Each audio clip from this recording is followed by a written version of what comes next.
अफसोस है कि 75 साल के आज़ादी के बाद हम लोगों को इस तरह के सभाएं करने पड़ते हैं।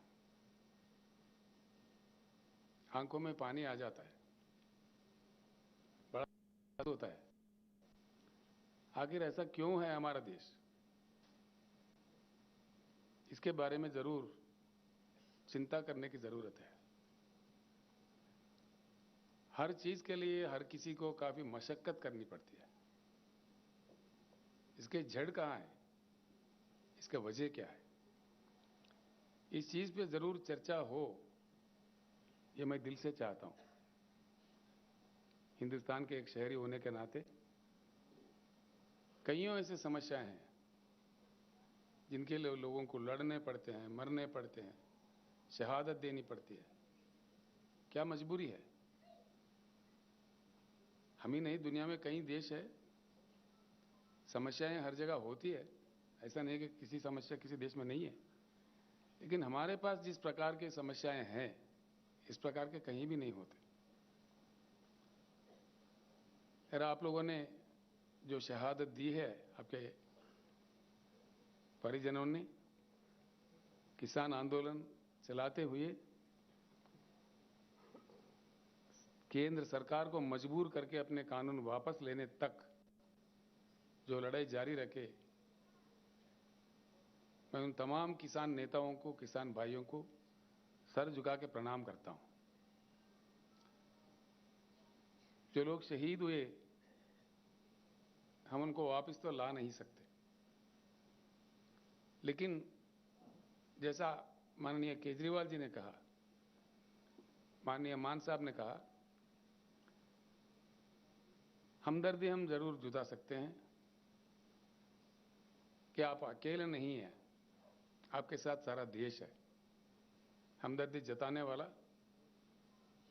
फील करने वाले लोग हैं। पंजाब एक ऐसी महान राज्य है, महान धरती है, जहां से शहीद आजम भगत सिंह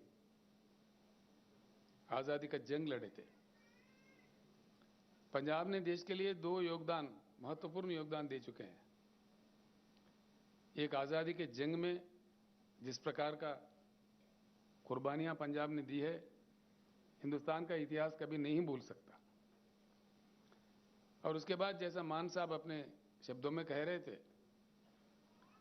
सारा देश जब अन्न के लिए परेशान था, खाने के लिए परेशान था, पहला हरित क्रांति पंजाब में लाके अपने खून पसीना बहा के पंजाब के किसानों ने जिस प्रकार का योगदान देश को अन्न दिया, देश को खाना दिया, ये भी कोई कम बात नहीं है।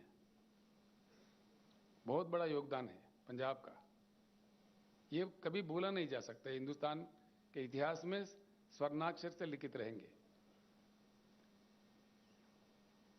गलवान में जो सेना के आर्मी के साथ जो झड़प हुआ, हमारे राज्य के वहां के कर्नल संतोष बाबू थे, उनके साथी सैनिक जो पंजाब से वहां थे, हमारे कर्नल के साथ ये भी शहीद हुए।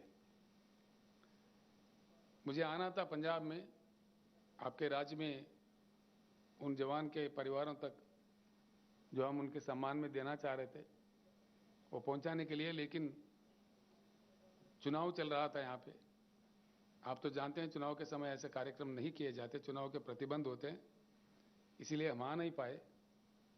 हाल में भाई केजरीवाल से मेरा बात हुआ, जब उनका आम आदमी पार्टी सरकार यहां बना, तो उन्होंने कहा बिल्कुल ये अच्छे कार्यक्रम है, हम सभी मिलकर जाके किसान भाइयों का थोड़ा दुख मिटाने का कोशिश करते हैं।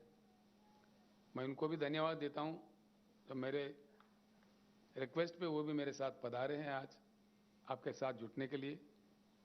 मैं उनको मेरे तरफ से, तेलंगाना जनता की ओर से और तमाम भाइयों के, तमाम परिवारों की ओर से उनको धन्यवाद भी देता हूं।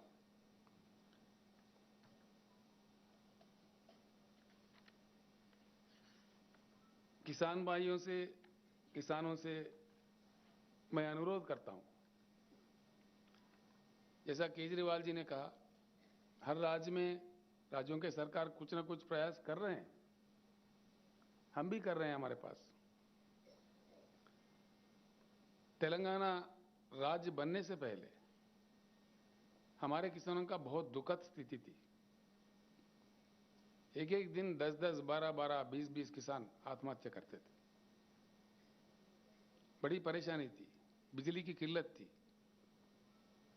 बिजली पता नहीं कब आता कब जाता है, रात में दिया जाता, रात में जाओ मोटर लगाने तो सांप काटता। बड़ी परेशानी, कोई सुनने वाला नहीं था। अब तेलंगाना राज्य बनने के बाद भगवान की कृपा है, बिजली को हमने ठीक किया। पूरे राज्य में, पूरे वो चाहे उद्योग हो, कमर्शियल हो, डोमेस्टिक हो या सिंचाई के लिए किसानों को हो, 24 घंटा उच्च गुणवत्ता वाला पावर दिया जाता है और वो भी मुफ्त में दिया जाता है। ये बात मैं इसीलिए जिक्र कर रहा हूं, आज जो दिल्ली में हमारे सर पे बैठे हुए सरकार है, वो कह रहा है कि भाई मीटर लगा दो, मीटर लगा कर नापो, पैसे वसूल करो, उनको खून चूसो। हमने कह दिया, हमारे असेंबली से कह दिया कि हमारे जान भी जाए लेकिन मीटर नहीं लगाएंगे। आप जो मर्जी कर ले। यानी कि किसी राज्य अगर देना भी चाहता है, अब जैसा कि मान साहब मूंग खरीदने का एमएसपी देके ऐलान किया, वो भी उनको पसंद नहीं है। किसी भी राज्य में